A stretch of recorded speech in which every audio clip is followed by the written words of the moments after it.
Welcome to Dyed Green. I'm Max Sussman. And I'm Kate McCabe. Our guest on today's show is Cormac McGinley, who leads walking tours around the Cliffs of Moher and in the Burren. Cormac is originally from a fishing village called Teelin in County Donegal in Ireland's northwest, and he lives now in the Burren, an area that he fell in love with a long time ago. He's a really great person to take a guided tour in this really ecologically special area because he studied zoology, marine biology, geology, and paleontology in school. He has a wealth of knowledge around the history of the area and the different plant and animal species that have lived there over millennia. And he also worked as the education officer at the Cliffs of Moher Visitor Center for over 10 years. It's a lot of ologies. Nice. The dad here, just waiting to drop that dad joke. How many ologies do you know? I don't know any ologies. I know lots of ologies. Well, we first encountered Cormac, like perhaps many do, through his beautiful Instagram feed, which is probably the best advertisement for not only what he does, but for the region itself. He basically walks around and finds incredible things to pick up, talk about, take pictures of, and tell stories about. And when we went and visited him in person for the first time, it's amazing how he's able to make these little objects really come to life and tell deeper stories about the Burren, but also about life in general and philosophy and religion and history, Irish folklore and mythology, sort of weaving together all these threads to come together.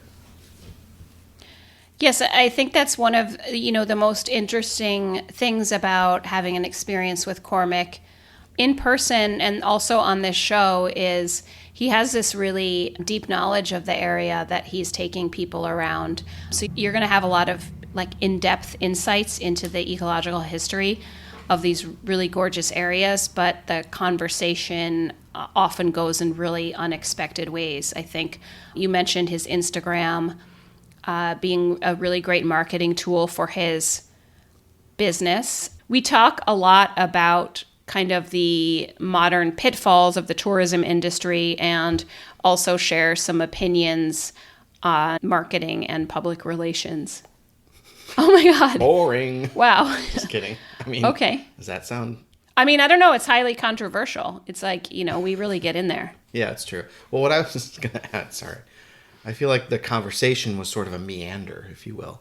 Much in the same way that taking a walk with Cormac, the way he does his walks is they're very tailored to the people that he meets. Obviously in terms of physical activity, but what he talks about is how he tailors his spiel, for lack of a better word, to what people are interested in, their background, maybe even where they're from, and geographically as well as culturally. And each walk is going to be totally different. And I just felt like our conversations with him are kind of similar. You kind of go over in one direction and maybe spend a little time there and go in another direction, and you can kind of linger as long as it makes sense. So I feel like our talk with him was a lot like going on a walk with him. So yeah, and I think another great thing to come out of our conversation is the type of lifestyle that Cormac has built for himself, which coming from an American perspective feels very unattainable here in the United States, but perhaps a bit more attainable in Ireland for an Irish person in terms of being able to build or renovate your own house, really be able to live off the land and be able to follow a career that is really kind of to follow a career path that is driven by your passions. Yeah, one thing that struck me was this whole idea of self-sufficiency, which is kind of a hard term because no one's really self-sufficient. We all rely on each other, and that's a given. But in the U.S., we're kind of inundated with these billionaires building these prepper sheds where they're They're just big holes in the ground. Holes in the ground, incredibly expensive, incredibly resource intensive, but also they're ridiculous on their face because, like, how long are you really going to survive in a hole in the ground? And if everybody knows that you have a hole in the ground with a bunch of food and they want the food, they're just going to come take it from you at the end of the day, anyways. And We're going to take it. we're going to take it. And a lot of what Cormac was talking about was just this idea of actually just needing less stuff and relying on your connections with the land and with other people. Right, separating needs and wants. And, you know, just thinking about that as a much more fruitful direction to consider as things continue to develop in the world. Absolutely. And I mean, it's worth pointing out that the billionaires that are building holes in the ground for themselves are the same ones that are causing the destruction to the planet. So there's a lesson to be had there as well. Anyway, yeah. Thanks for listening, and we really hope you all enjoy our conversation with Cormac McGinley. I know we did. Yay.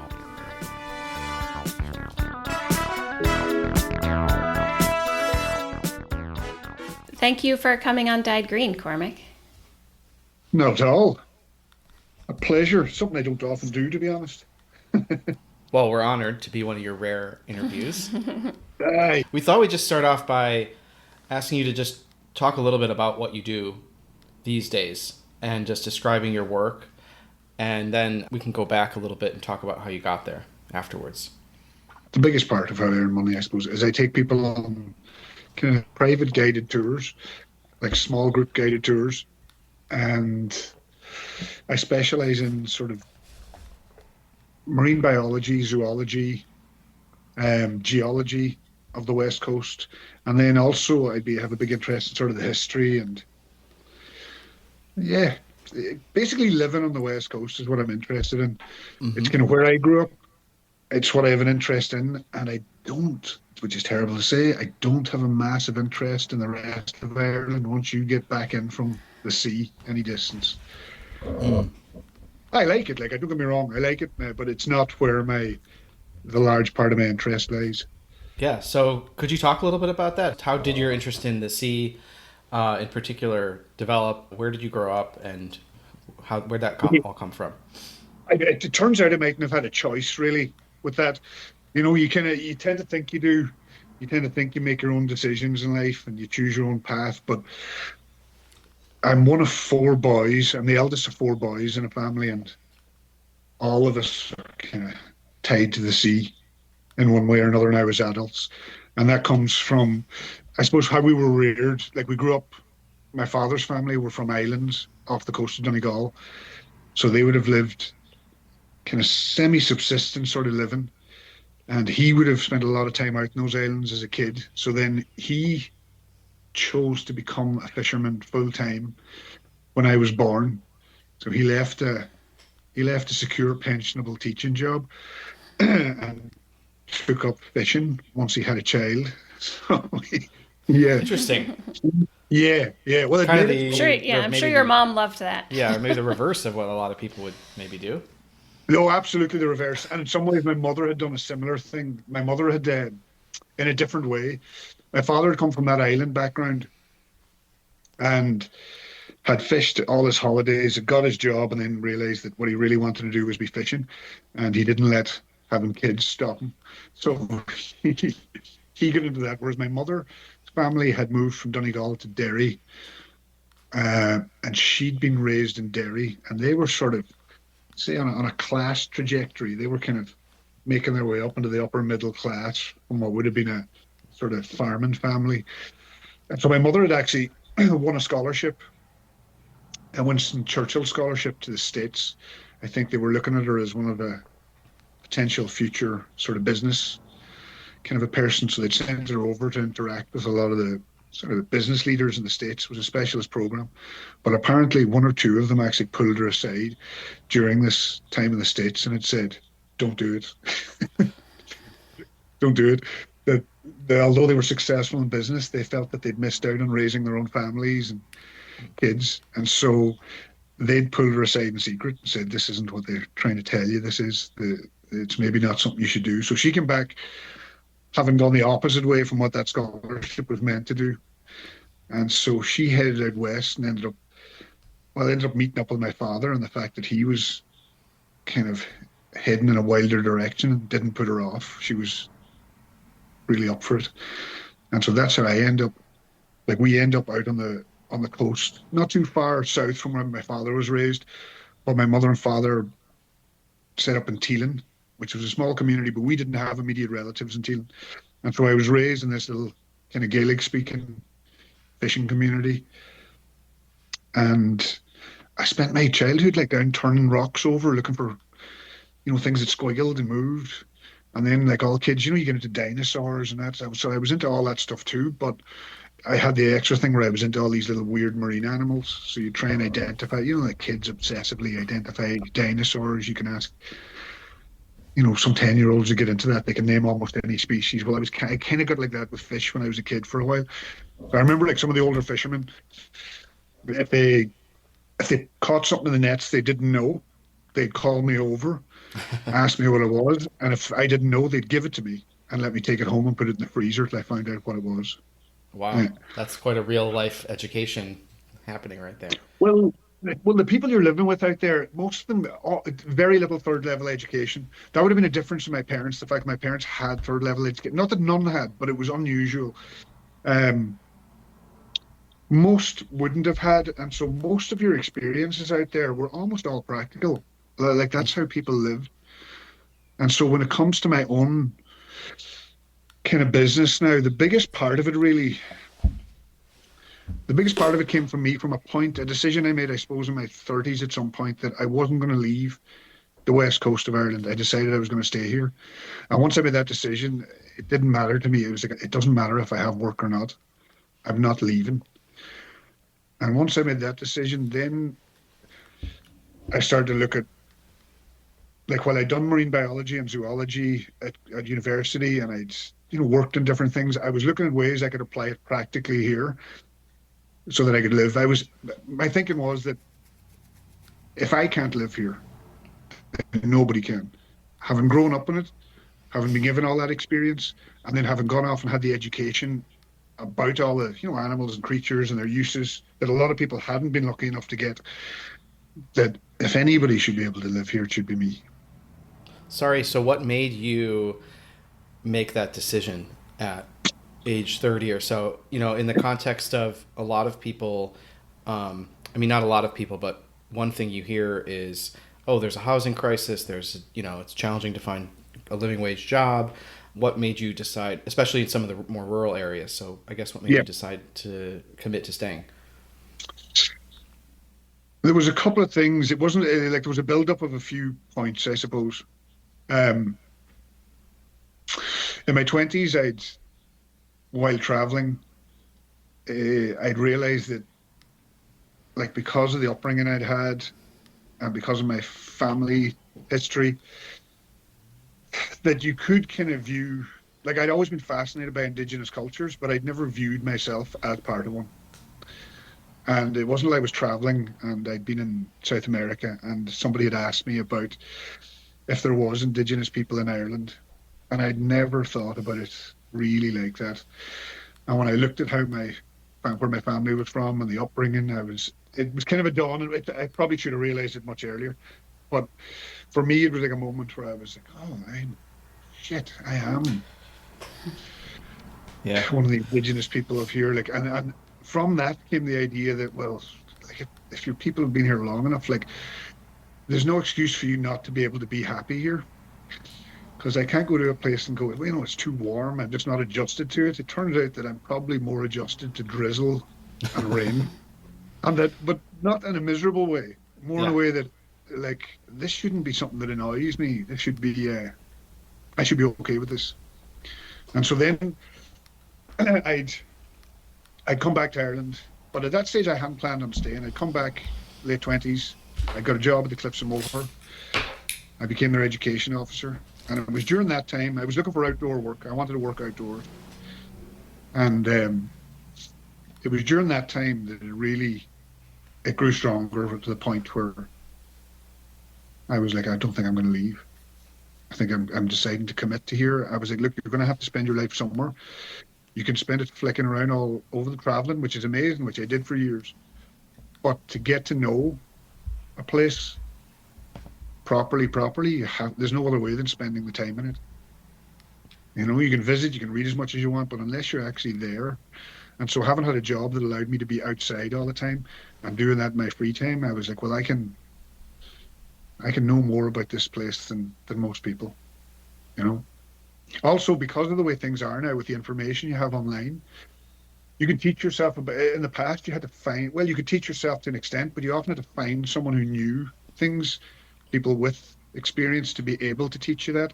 And now you don't have to. You can really teach yourself an awful lot about this on your own, you know. But then when it came to living here, the other big thing was that when I came back in my late 20s to Ireland, I moved out to the island my father was from for the summer. And it's got no electricity, no running water. My great uncles were the last people to live there full time, and they left the year I was born in 1978. And so I went out there to fix up my great grandmother's house.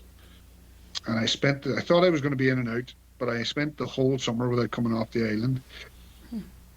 And I really enjoyed it. But what it did was it stripped away, it made it very clear to me what the difference was between kind of my wants and my needs, which I thought I'd know instinctively, but it turns out I didn't at all.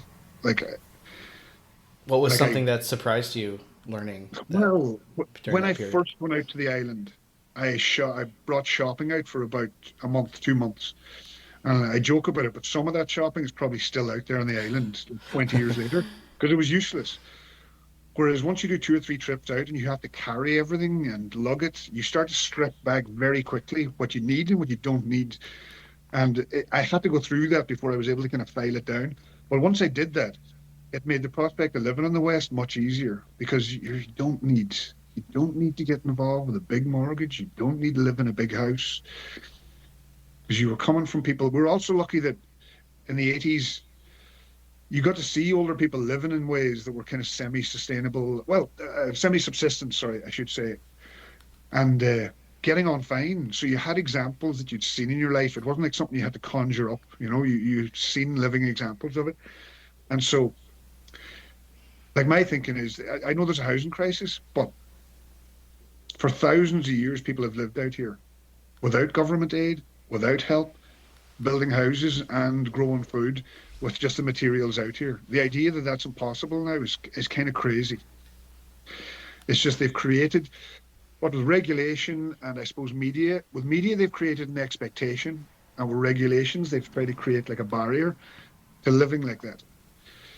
Like you'd have to, the minimum size house you get is now probably costing 250,000, and that's the minimum. You go, that's insane. That's insane.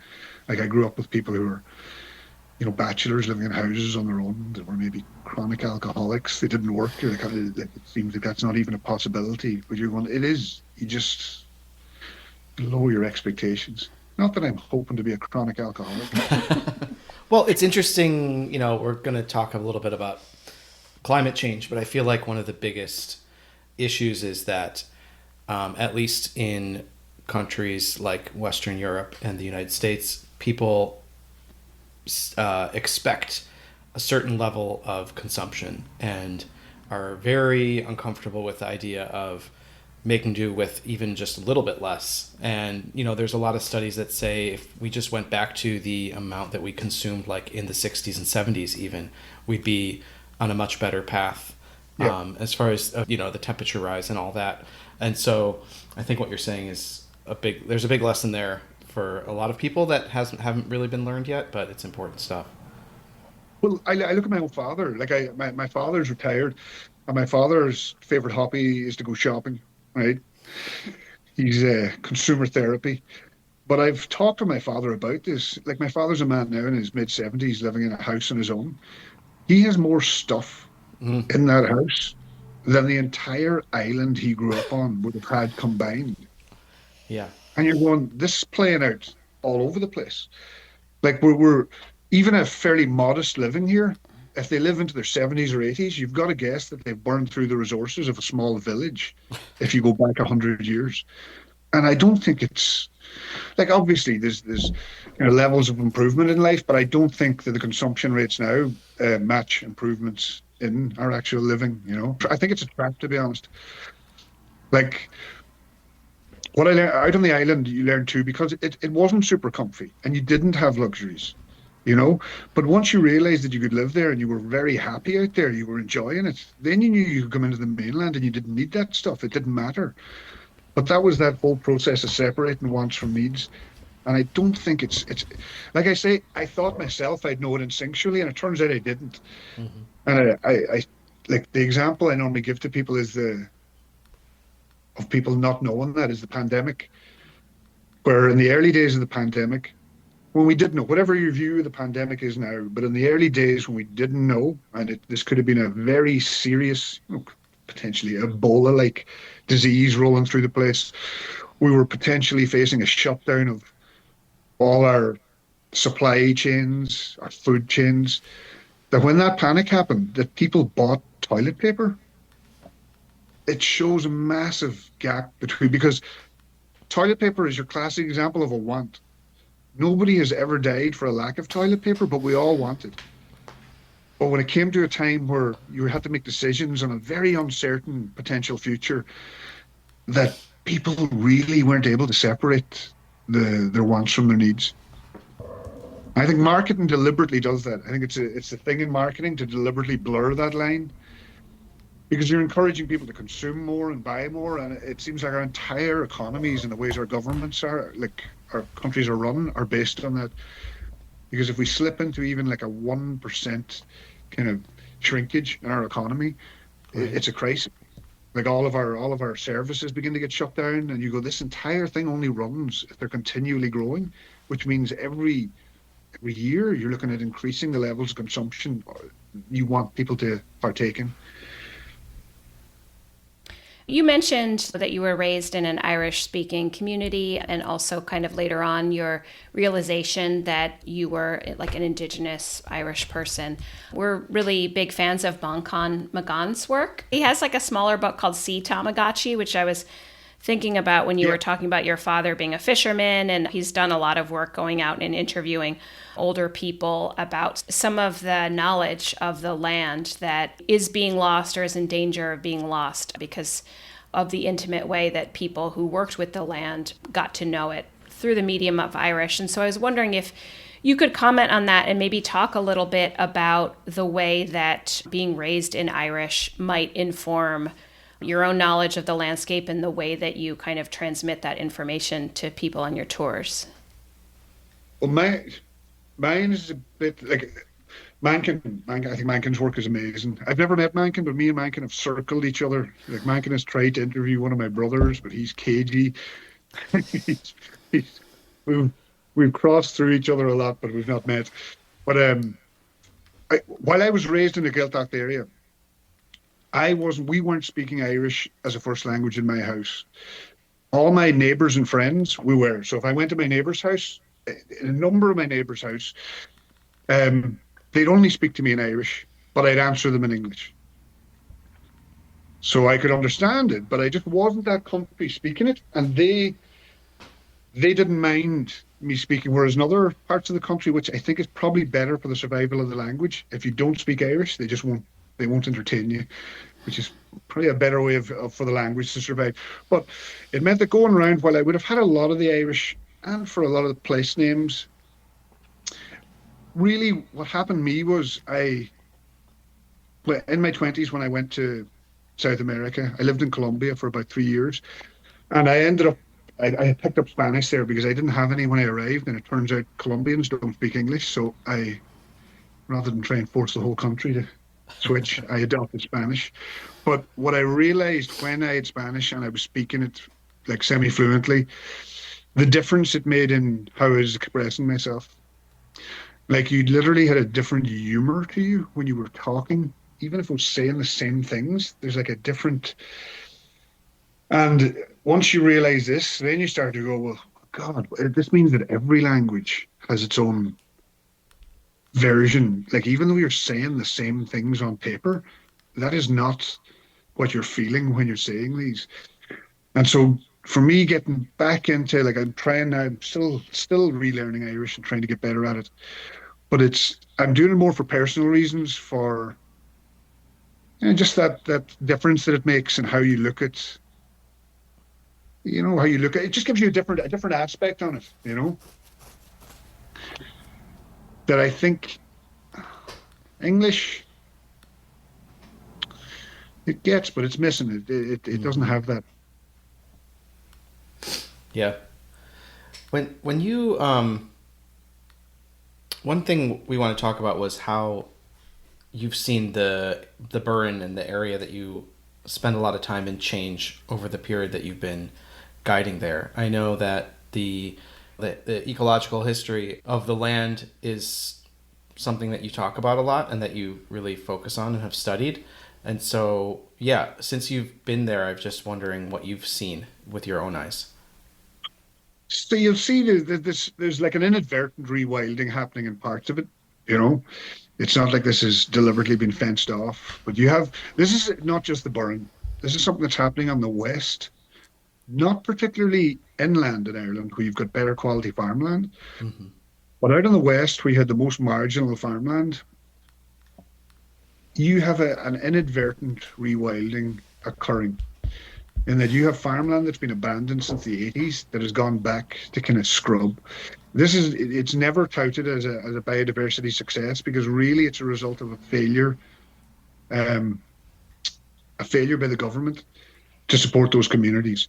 Like it's a sign that those communities emptied out through immigration and that then that land has gone wild. So look, from a wildlife point of view, it means you've got a strip running down through these rougher areas. In some cases, that has definitely got more bush and more cover than it's had for a couple of hundred years, you know. Now in the Burren, it's true also, like you've areas that are reverting back to hazel scrub in the Burren.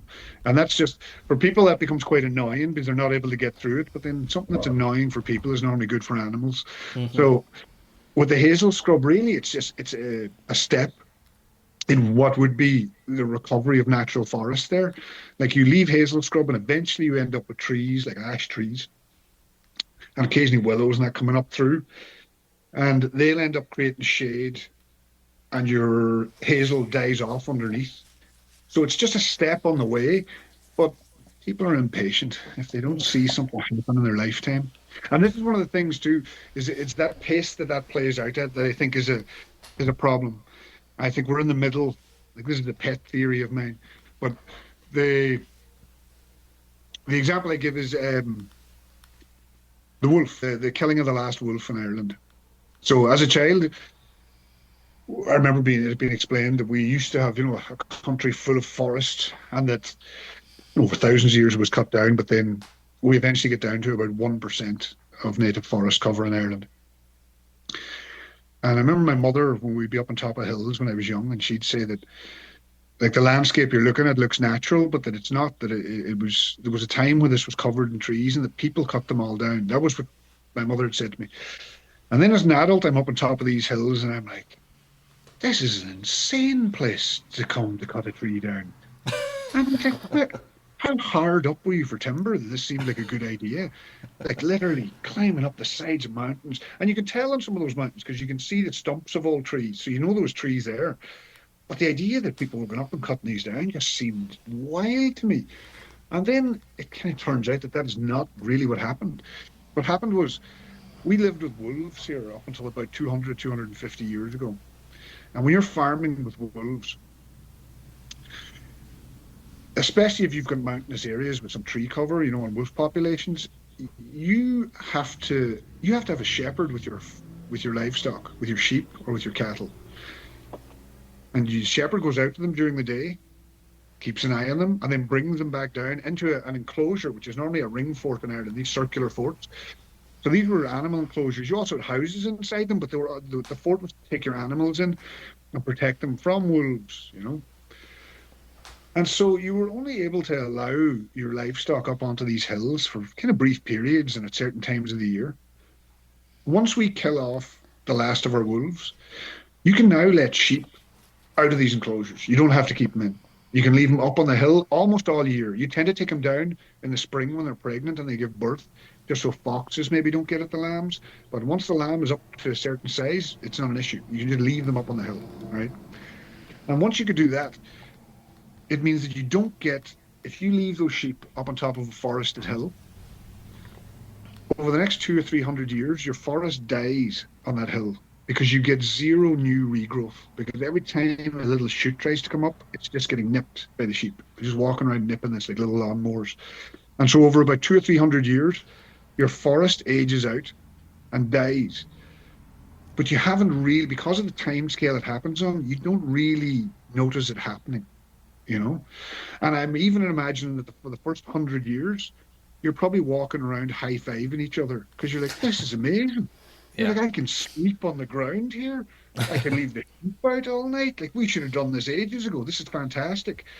But you don't realize that the forest is actually dying around you until you get to my generation that is walking up on empty hills and thinking that that's completely natural, you know? You're seeing the odd stump here and there and kind of wondering what went on, but you haven't realized what's happening. And the sheep are still there. The sheep are still there, nipping anything that's coming up, causing more erosion. But again, that happens at a pace that you don't really notice going on. But over a few hundred years, it's a dramatic change. And even if there was aspects with that kind of a story with the wolf and the mountains and the sheep, there may be aspects of that that aren't strictly true that you could poke through. But even if you take it as a like a parable, right? I believe that we are in a larger version of that. Like, I think that at some point in the past, we've taken a turn, like a wrong ecological turn, you may say. And it may have been beneficial to us for literally thousands of years. We may have been thinking, this is amazing. This is progress. We should have done this ages ago. Why didn't people think of this before? But because rather than 300 years, it may take 1,000, 3,000 years for us to strip the place of, our natural resources. We don't notice it while it's happening, but that we are on a long-term path to like an ecological destruction. But because of this, the scale and time of it, that we don't really, within our lifetimes, it's very hard to recognize it happening. Yeah, it's like the idea of shifting baselines. I think that your perspective on the natural environment is like necessarily impacted by like what you can see, and how the world changes from where you stand or where you're in it. And I think you've hit on something that's super important to us. I want to recognize, like, first, that the area where you work in Ireland around the Cliffs of Moher, the cliffs are, I think, the biggest tourist attraction on the island, or the most visited, I would say. And I know Yeah. that when talking about the cliffs, like this issue of over tourism comes up a lot. But in terms of what you were just talking about, the way that the land has changed, a lot of people don't realize that Ireland was at one point almost entirely forested. When people think about Ireland and the Irish landscape, they think about the 40 shades of green and the rolling green hills. And, it is something that I think is objectively beautiful. I think when we go to places, we go to Connemara a lot. Connemara is such like a stark landscape, and there's something that is just so stunning about the mountains and the bogs. And if you weren't alive when Ireland was forested, maybe you don't miss the trees. Like, what does it mean to be sustainable, or what does it mean to be green? I feel like we have a responsibility to kind of change that narrative, or to let people know that this isn't Ireland's natural state. Yeah. Well, I definitely tell them on that. But even you're touching there on the sustainability and tourism. I'm not sure that there's such a thing. Yeah. Yeah. Like, tourism's a weird one because tourism, in a way, tourism is kind of like parasitic in that it sits on top of things. Like, your economy, global economy, whatever, has to be doing well. So people have to be doing well in other jobs for tourism to exist. It's not something on its own. It's something you have to add on top of an existing kind of a thing. And so there's a big thing about green tourism and marketing as green. But like you look at my business, right? if you take me on my own, like I don't print pamphlets, I don't print flyers, I have no paper trail. I buy a pair of hiking boots every 2 years.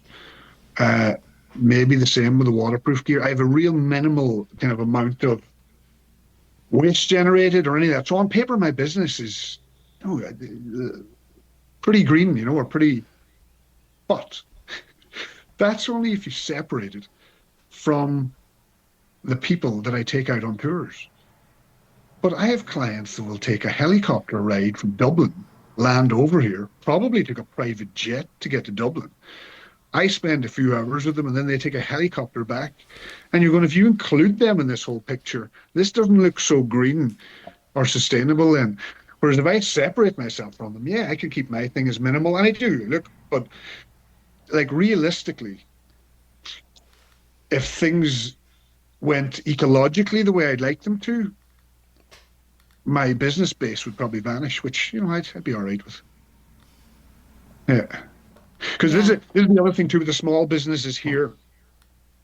And this again is a personal view. This is not something that I think other business should be doing, whatever. But on a personal view, I think that on small tourism businesses here, like my aim is that I could make a living here if nobody showed up.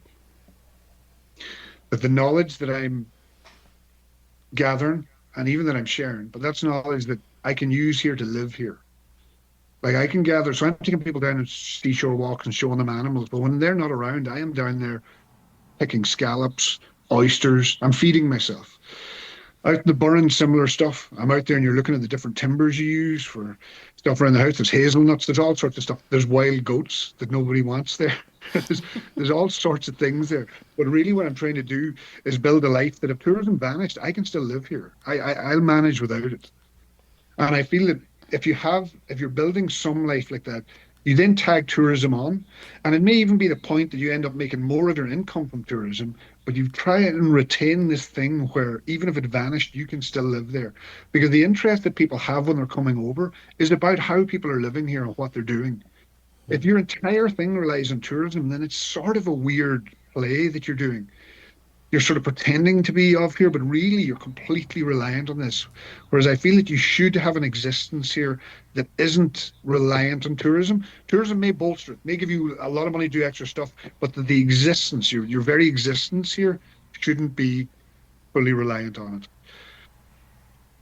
Yeah, You know? absolutely. I mean, it's making me think that one of the most valuable parts of being involved in the tourism industry is like the ability to connect people with folks like yourself. And it's making me think of, who I don't remember where exactly it was that you went, somewhere in South America, where you had that conversation that led you to think about your own indigeneity as an Irish person, and just like the experiences, perhaps not the people that are helicoptering over to the Burren to take a walk with you, but other people who might be inspired by the work that you do or the way that you live your life, and then kind of bring that lesson back home and change.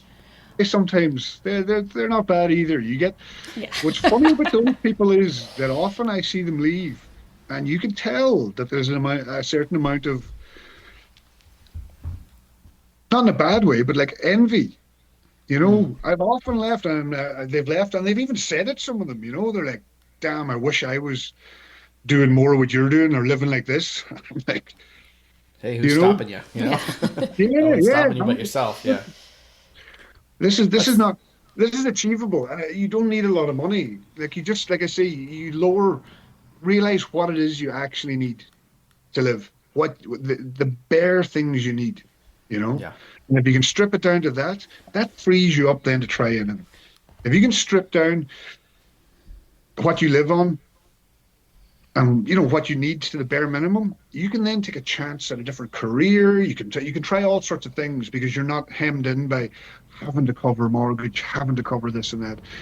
So it's a much more freeing thing, but it's not something like, and specifically in the States, this is not something that's openly encouraged by your kind of main culture, your main media culture, where it's all about us, ostentatious sort of displays of wealth and balling. And if you're not doing that, that you're a loser. You know, there's a real thing where if you're not matching that, they're like, well, why would I listen to you? You're just a loser. Mm. You're sort of disregarded. Whereas that is not um, how that plays out socially here in Ireland, specifically not in the West. Like Yeah, I I, think there's also differences in like I don't know. It's made harder to be a small farmer in the United States than it needs to be. It's you can't go out and find a wild goat in a lot of places. You know, there's people are real serious about trespassing here in a super scary way. So yeah, there's definitely culturally there's some big differences in a lot of those attitudes. It's so yes, interesting your take on tourism as someone who is involved so deeply with it. Like, and I mean that seriously because like we share a lot of those same critiques, and we've thought a lot about that. You know, we've tried to measure our carbon footprint and been like, well, where does the plane come into it? Like, how do you do this? And like, what's the goal here? And so it's just a really kind of interesting and thorny topic to like I, be involved in I, and thinking about. it becomes thorny when when the principal point for some of them they're marketing themselves on is that they're green. Right. You market yourself on, environmental education, all the rest, but when there's a thing of marketing themselves that they're actually good for the environment, that's just not true. You know, you may be less bad than others, but the idea that you're good, you're going, come on, like this is to come up with that, you have to exclude so many things. Like I say, you take away my entire customer base and just look at me, see grand. It's a dude with a dog and a walking stick. You know,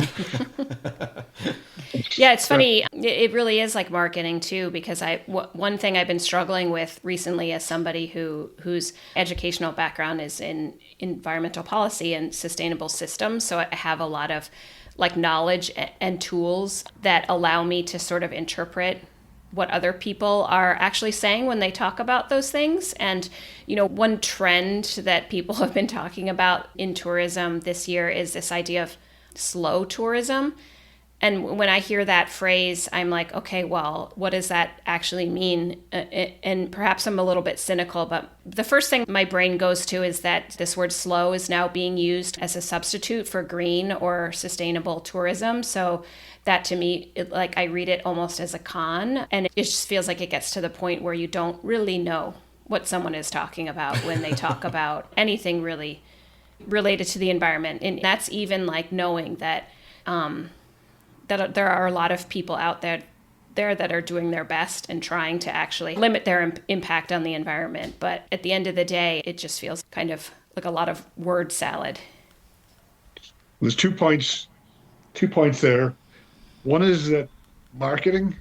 I'm not a religious person, but I believe marketing is the devil's invention. Uh, because marketing, I have never seen a type of work that is in more of need of a moral framework that doesn't have one at all. Like if you're in law, there's a moral framework, and if you step outside it, they can pull you aside and you get kicked out of the law association or whatever. In marketing, zero moral framework. In fact, the absence of a moral framework is encouraged within it.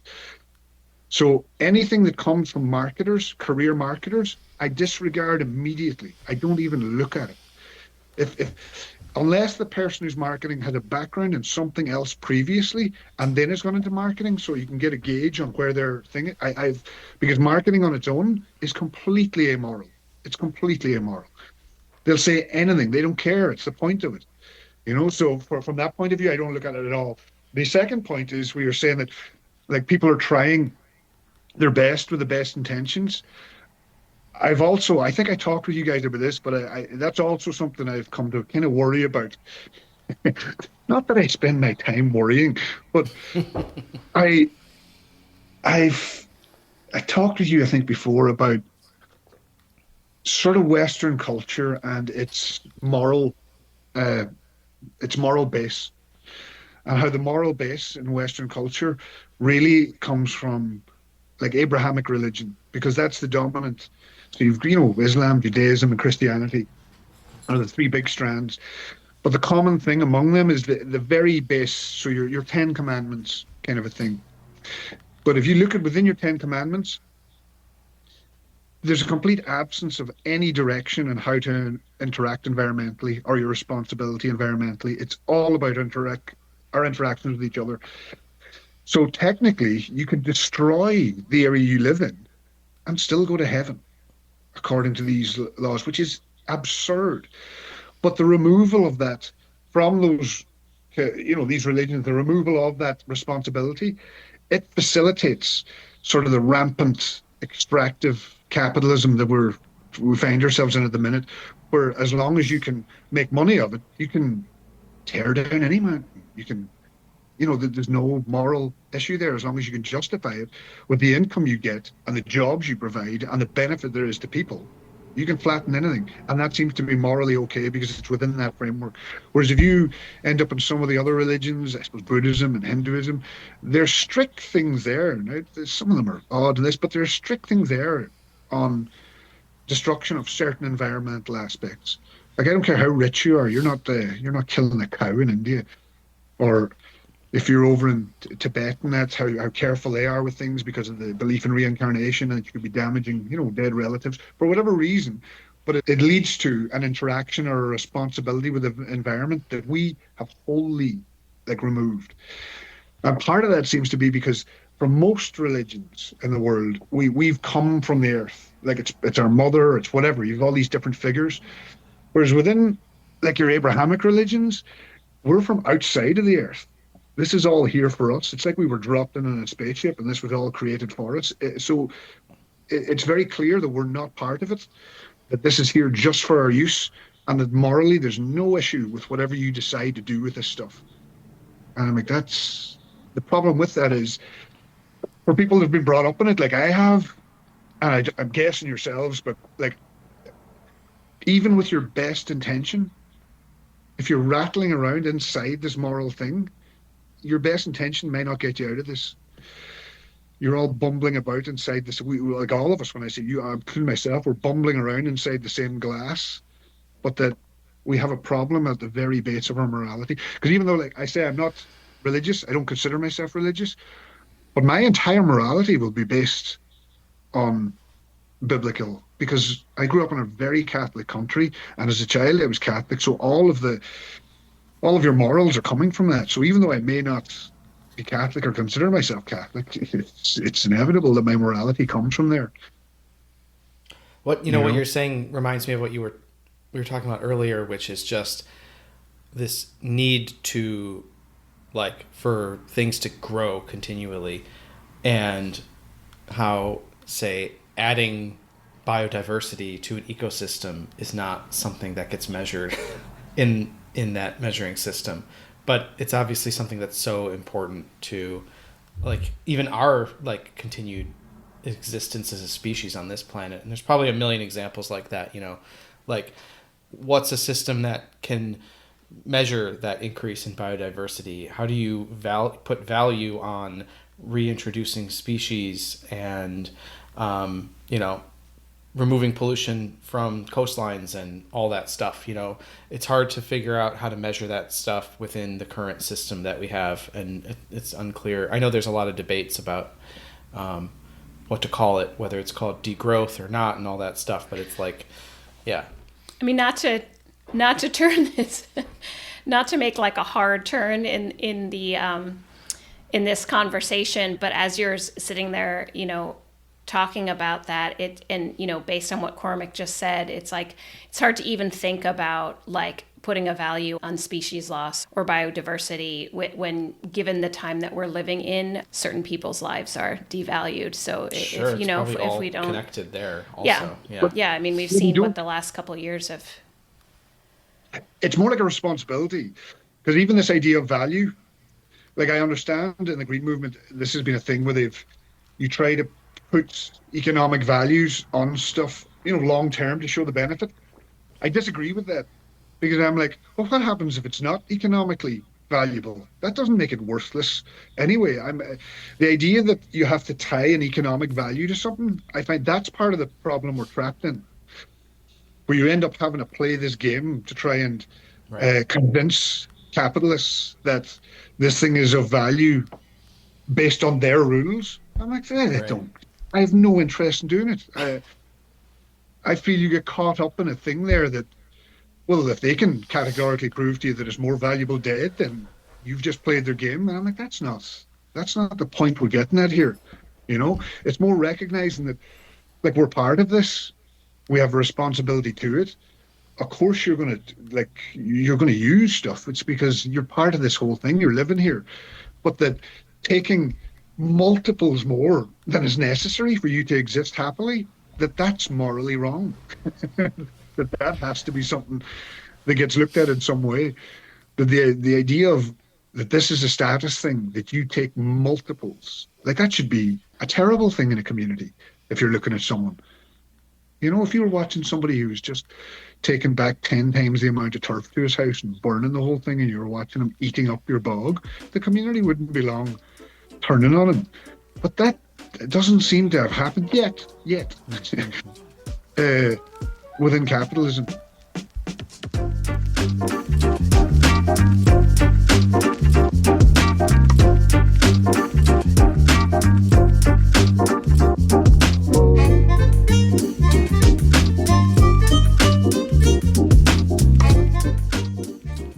Can I ask, some of the things we're talking about now, we talked about when we were on a walk together in October, and the stories that you tell in your tours. I'm just wondering, you have a lot of different people from a lot of different perspectives that come on your walks. Have you developed like a certain kind of way to feel out the guests on your tours in terms of what kind of knowledge you drop on them? Or do you just kind of, I'm sure you don't have like a set speech or anything like that, but I'm just curious if you self-edit a little bit, if you think that your guests might not be as receptive to some of your opinions. You're gauging at the beginning, you're trying to gauge what their interests are, where their interests lie. Because for some people it'll be history, some people it's geology, birds, whatever, And so you're trying to gauge there where their interests lie and steer it that way, because you're looking for them to enjoy themselves by the end of it and feel they've learned something. But to be honest, you don't really have to self-censor. You just have to be. My job is easier, right? I talk to chauffeur drivers. A lot of self-censoring has to happen if you're a chauffeur driver, because you're with the same people for a week to 10 days. And if you mess up on the first day or two, that makes for a frosty, week. Nobody's happy. Whereas because I'm only out with people for 3 or 4 hours, you can have a pretty frank discussion with them and not fall out, because you're not going to have to be looking at each other for the next 4 days either. So you can have and they often get quite, I don't know, I think they're more open. People often get quite confessional with me when they're out, because I think you're out on like a cliff or up on the Burren, you're on your own, they're with a stranger, they're talking, they're likely not going to see me again. And so they can kind of say things that maybe they wouldn't say in front of their peers or whatever, they can be open. And only a couple of times have I ever ended up like directly disagreeing with somebody on a walk, because again, you're going, if it's such a big thing, you're going, look, is there much of a point in me like puncturing this person if I feel it's going to upset their day, and I'm going to leave them back? But in general, that's not the feeling. If they're having an open thing with you, you can often say, I see what you're talking about. It's not the way I would tend to look at it. And, you could have a chat with them. And we haven't had a fight yet anyway. It's interesting. I mean, I'm wondering, like, obviously people make choices about where to go on holiday and who to meet with. And to some extent, there's probably a little bit of a self-selection that happens by the time someone actually gets to you. Like, they could have been anywhere else. And so I wonder if that kind of has a lot to do with that. No, absolutely. Yeah, I'm already with somebody who's got a shared interest with me. Right.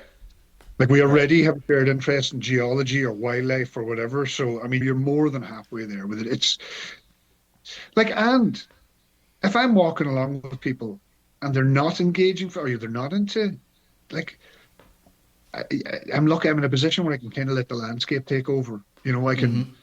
I can just say to them, okay, then we'll just stop at a few places. I'll tell a few bits and then we'll just walk on. So it doesn't have to be Right. you It know. doesn't have to be a whole thing every time.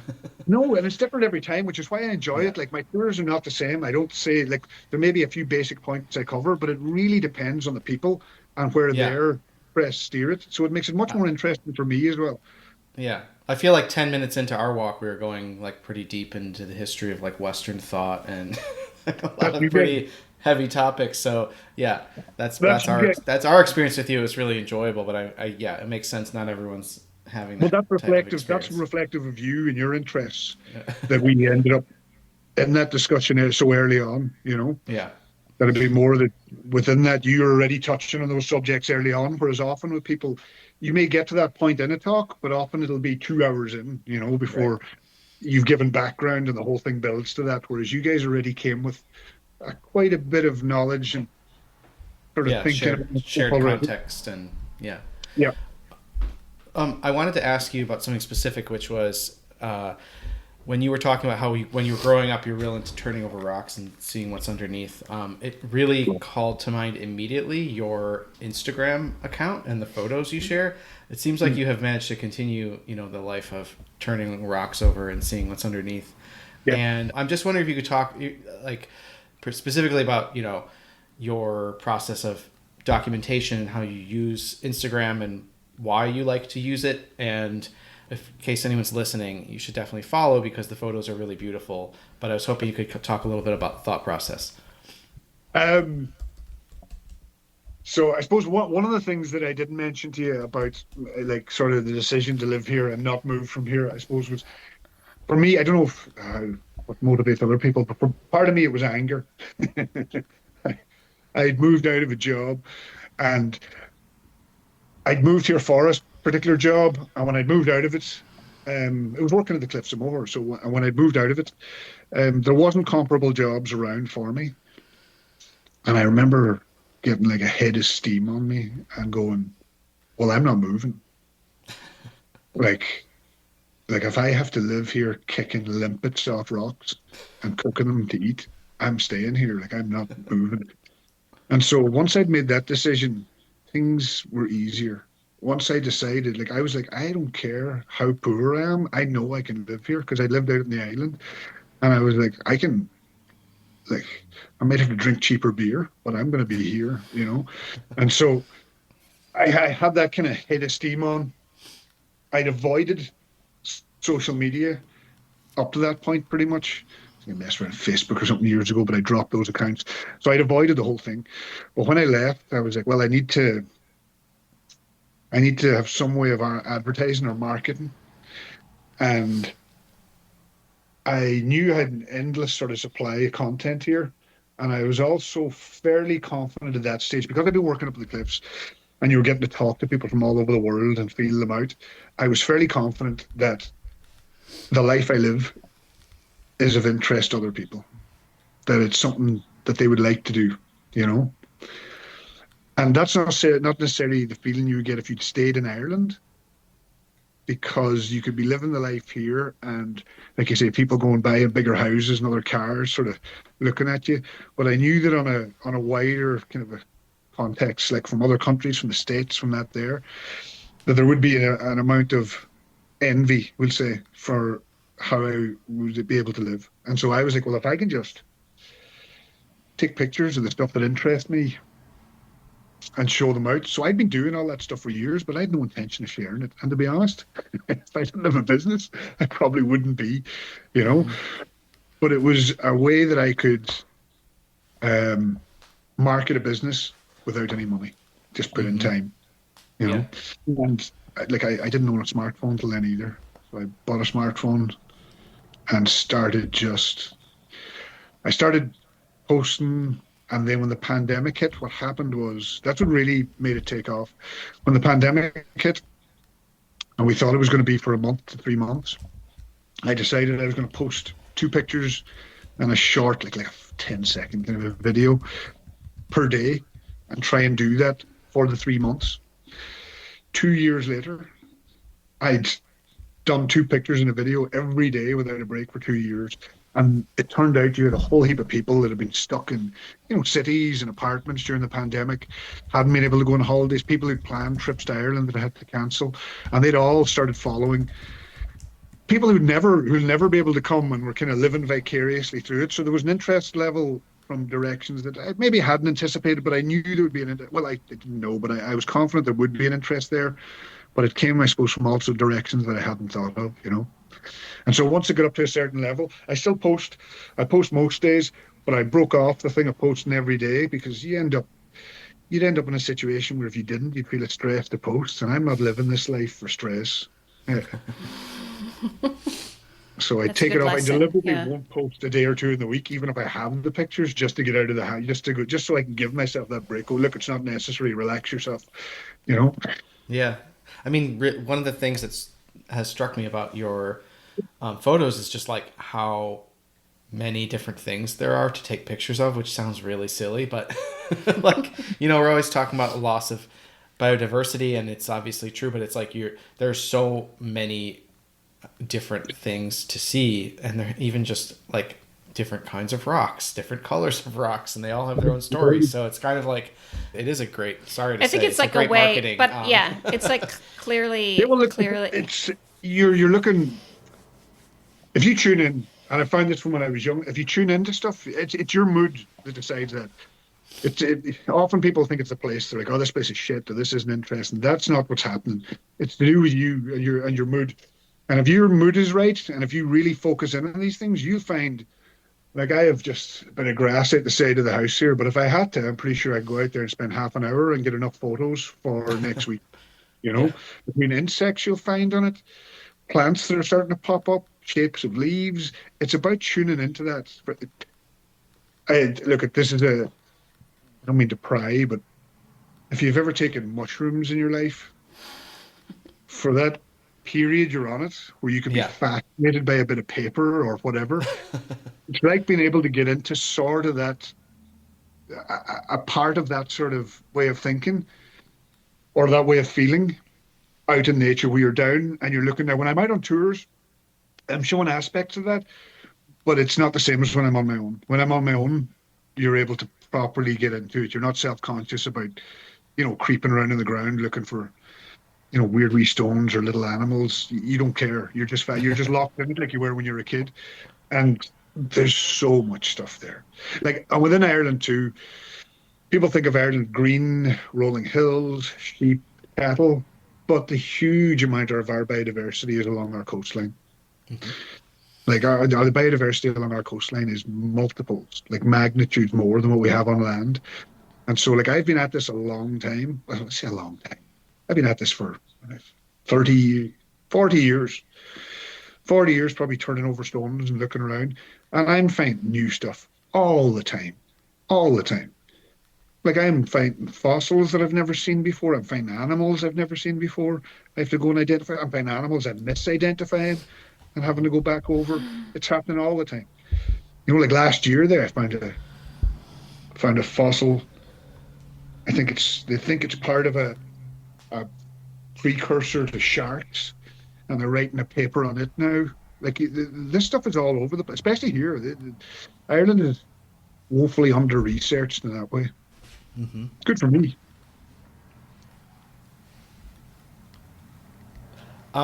I guess maybe last question, or getting close to it, since we've been chatting Yeah, for a while, is what do you find is the most significant experience that people take away from spending time with you in the West? I know you kind of maybe alluded to it, that people do feel somewhat changed, but what do you find that people take away, and are you intending to give people a certain type of experience or not?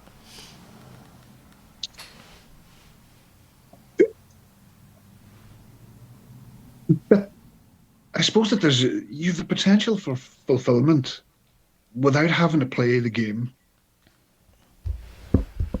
That you don't have to do what like, and it's different for the people I'm taking out, because they've already engaged in that and they've done it. But for me, that you're able to, I think what they never really say it, but I do get the impression sometimes when I'm out on tours, you get a like that. initially surprised at my education and that this is what I'm doing. And then Mm-hmm. by the end, they're feeling, like I say, there's an envy. Like I live a pretty easy life. Like I don't put in massive. I'm not grinding. Like this is not what I'm doing. Like I have my dog. I take her out twice a day. We wander around. I live in a little thatched hut here. May as well give you the tour while you're on here. So like I live in a little kind of a thatched cottage, Oh, beautiful. and this is a. I don't know if you can see this. That's a boat. It's a traditional fishing boat I have. Yeah. So I've got burnt fuel in here in the fire. We live very simply. This is kind of the bit of land here, but we bought a field. We bought a field last year because we have a horse. So we need somewhere for the horse. So my missus is out horse riding on any day that's nice. I'm out hanging out on the shore looking for fancy treasures with the dog. And on the days I have to work, I get to meet nice people for the most part. So I'm looking out all here. Here's my collection of whale bones on the wall. But you're living a life that's almost like a retirement, right? That I get to do whatever I want. So I get to go up and hang out with my brothers, my mother and my father. I get to spend my time. That part of the thing with these people that are, earning a lot of money in this, but they're giving over the best years of their life to do it. And often from the talks we give with people, it's hard for me to say what they take from my talks because you really have to ask them. Mm-hmm.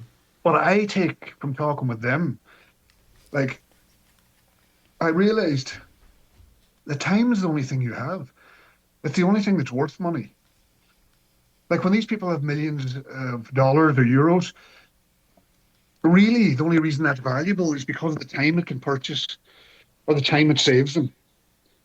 And so what you do with your time or how you value your time, that is the important thing. And like I'm looking for minimum work, maximum amount of time to do what I want. And if I can feed myself on that time off by collecting crabs or doing that, I much prefer that than working at something I don't really like to get the money to go and buy those things, Mm-hmm. and it gives you a level of independence. Because if you can get to a stage where you are sort of um, semi-subsistence, then you can't be pressurized into things that you don't want to do. You can tell someone to F off, a boss you don't like, or whatever you feel that is pressuring you against something that you morally don't want to do. You have so much more freedom, and I find it more relaxing. Like it's kind of non-structured, but I get to wake up and decide in the morning what I want to do, and I love it. I love it. And especially with Americans, because a lot of my tours are with Americans, because of your work culture over there, I think that's one of the things they envy. They're Like I'm like, this talking is your job for the day. You're done now. You just talk to us for a couple hours and that's it. You don't have another job. Yeah, absolutely. This would definitely be one of like 3 side hustles to your main full-time job in the well, States. That's how people would do something like that. I even like in the summer, which is my peak season, like I block off a week, a month in the Right. summer, where I can go up and hang out with my brother and my dad and go out to the island. Like I, I'm only getting one go at this, and so I want to enjoy it and I want to engage. Like I want to live here. I want to engage with the area I'm in, be out in it, be around it. Because eventually, like I don't think I'm going to get to. If I get old, I don't think I'm going to look back and wish that I did less of that. You know, Mm-hmm. Yeah, like it's. you said that if we really want to know what other people take from going on a walk with you, we need to ask them. But honestly, like everything that you just said feels incredibly life affirming to me.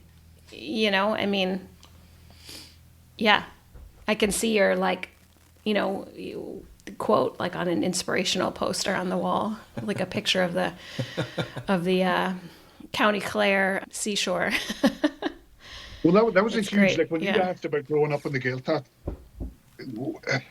one of the biggest things, and this isn't Gaeltacht specific, but it's very much Ireland, rural Ireland. Um, we mix through age groups socially in a way that you guys don't in the States. Mm. So it's very common for you to go into a pub in Ireland and see someone in his 20s hanging out with a guy in his 60s, and they're buddies, like they're close friends or they're work colleagues, and they're hanging out socially. In the States, you get a bit, but not as much. So you get exposed to, when you're young, like in your 12, 20s, you're hanging out with 70-year-olds and 80-year-olds. So you also get a chance to see the kind of old people that maybe you'd like to be if you get to live that long. And once you meet enough of them, for me,